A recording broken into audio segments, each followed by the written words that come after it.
1, 2, 3. I've been running from the pain, trying not to feel the same, but it's a shame that we miss again.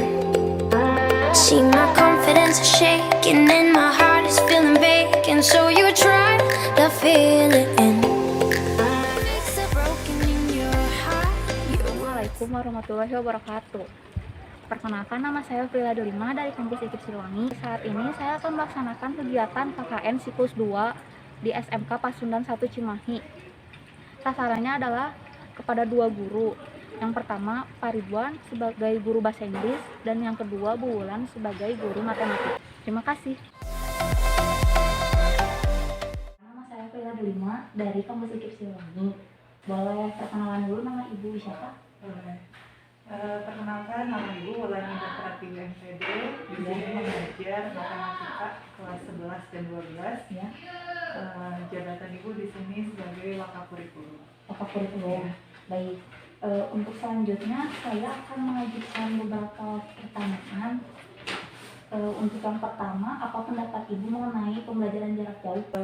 Menurut Ibu, pembelajaran jarak jauh ini menimbulkan pro dan kontra. Ya. Mungkin ada kelebihannya, Ya. ada kekurangannya. Kelebihannya apa? Kelebihannya mungkin untuk guru yang gaptek gitu ya. Ya. Dia dipaksa, bukan terpaksa, tapi dipaksa harus bisa. Harus bisa teknologi. Ya. Nah, kekurangannya mungkin interaksinya sangat kurang, interaksi sosialnya guru dengan siswa. Oh, betul. Kan beda ya, Ya. untuk interaksi langsung dengan tidak langsung. Kalau langsung mungkin memberikan materi juga bisa diulang beberapa kali Ya. di kelas, lalu sikap anak langsung bisa terlihat. Ya. Tapi kalau misalkan daring, online, untuk misalkan guru ingin menerangkan di Zoom, Ya. tapi kuota anak kan terbatas dan tidak semua anak bisa juga. Ya. Mungkin itu kekurangannya juga. Oh, iya, betul.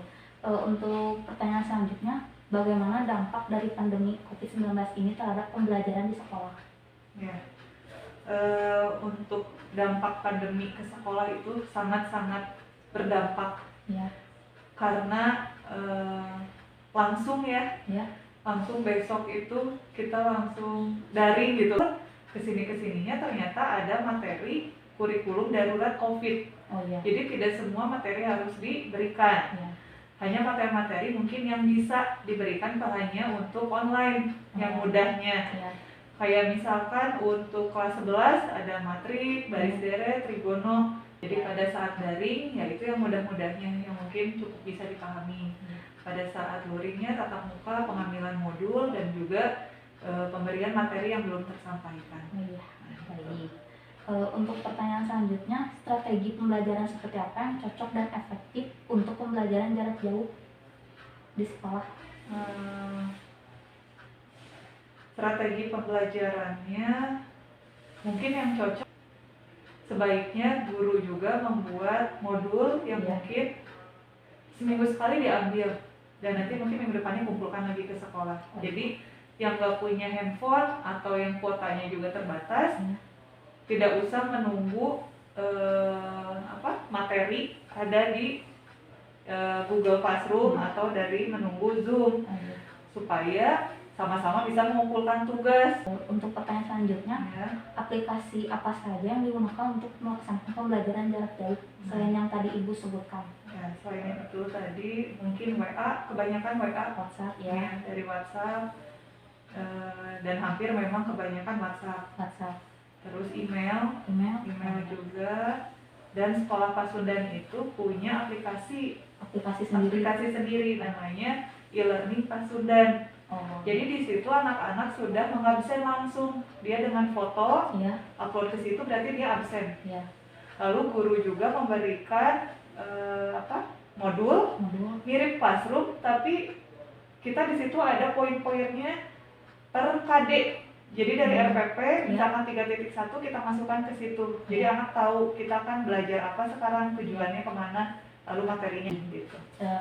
Untuk selanjutnya, bisa disebutkan kelebihan dan kekurangan pembelajaran jarak jauh bagi seorang guru? Ya. Kalau kelebihannya itu guru diharuskan lebih variatif lebih adaptif terhadap teknologi.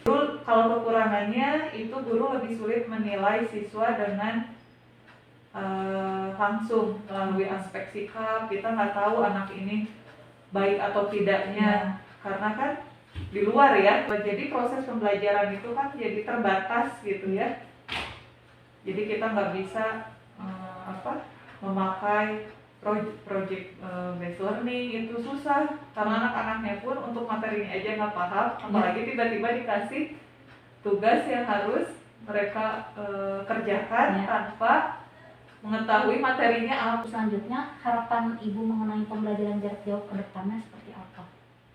Harapan Ibu sebagai guru, bisa pemerintah itu bisa memberikan bantuan seperti HP atau tablet, tidak usah satu orang satu, tapi misalkan memberikan sesuai kebutuhan di sini. Satu tablet misalkan bisa dipakai untuk 5 orang secara bergantian atau sebagaimana gitu. Pertanyaan yang terakhir, apakah ada tips supaya mengajar di masa pandemi ini agar tidak bosan atau biar menyenangkan?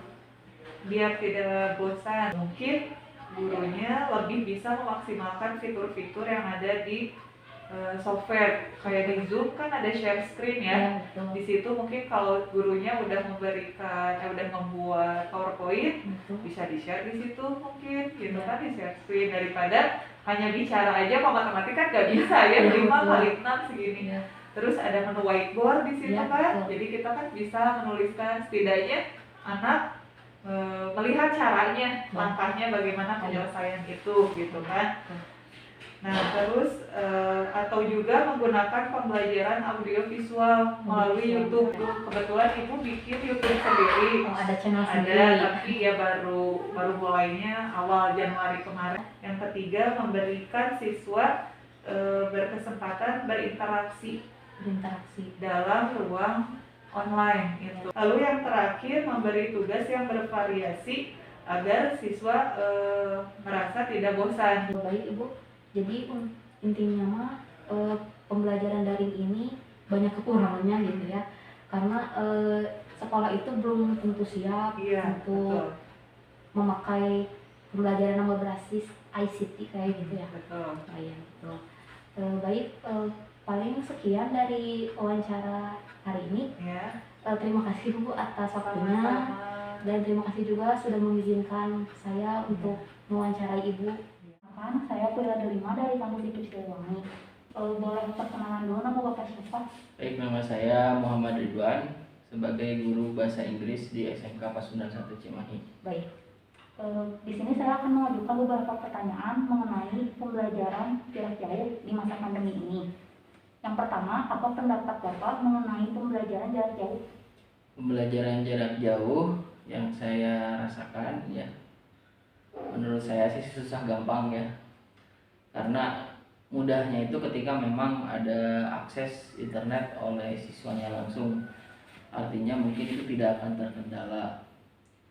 Dan sulitnya mungkin ketika ada siswa yang terkendala masalah internet dan perangkat untuk pembelajaran. Baik, untuk pertanyaan selanjutnya, bagaimana dampak dari pandemi COVID-19 ini terhadap pembelajaran di sekolah? Nah, kalau dampaknya memang ini hampir 2 tahun ya.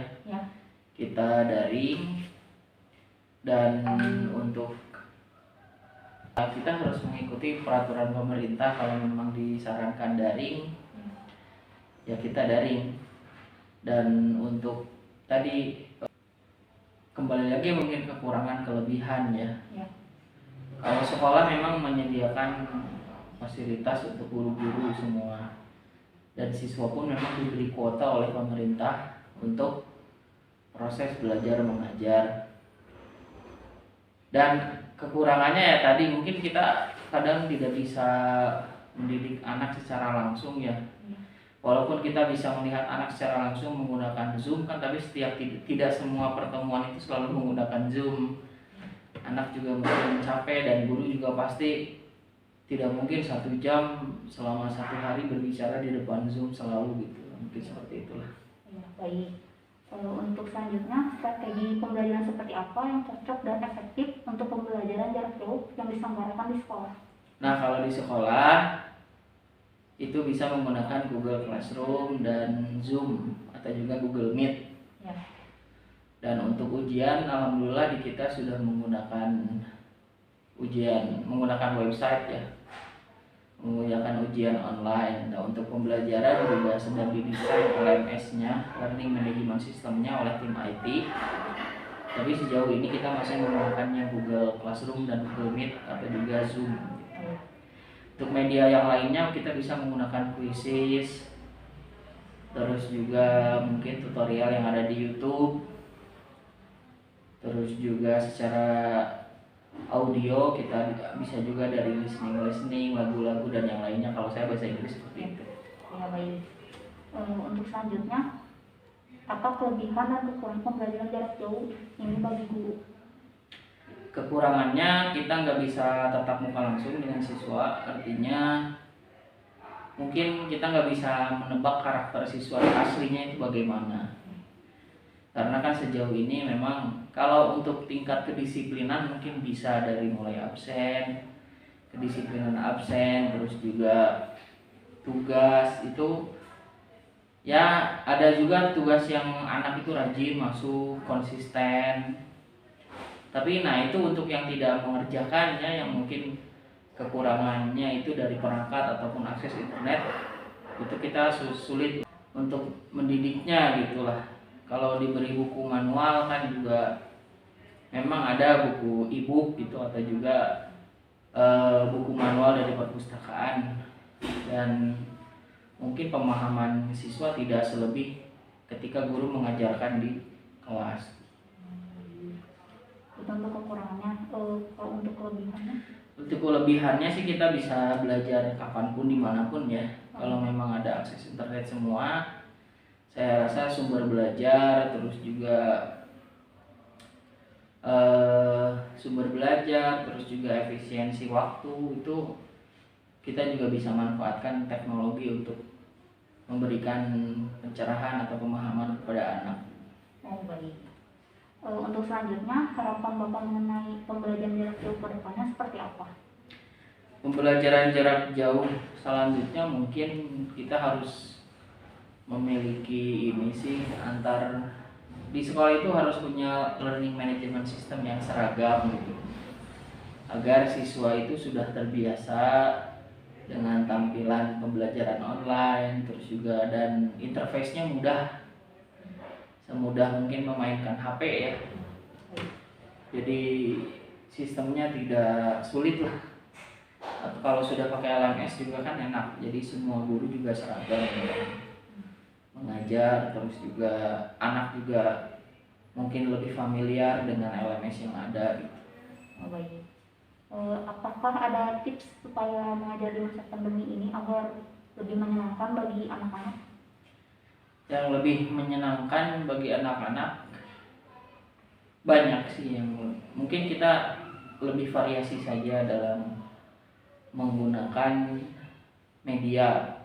Terutama ketika anak latihan, kita harus menugaskan atau juga memberikan materi, setelah itu menugaskan juga dengan cara-cara yang variatif agar lebih inovatif, juga merangsang anak untuk berpikir secara kritis. Nah itu bagus. Kalau di online itu kadang anak-anak ada yang berani bertanya, ada yang tidak juga. Sebetulnya sih biar anak-anak itu bisa berpikir kritis, ketika tidak paham berani bertanya, atau mungkin mencari sumber lain, dia juga berani memiliki akses dan yang lainnya gitu. Oh, baik. Paling untuk pertanyaan wawancara hari ini cukup sekian saja Pak. Ya baik. Ya. Terima kasih untuk waktunya.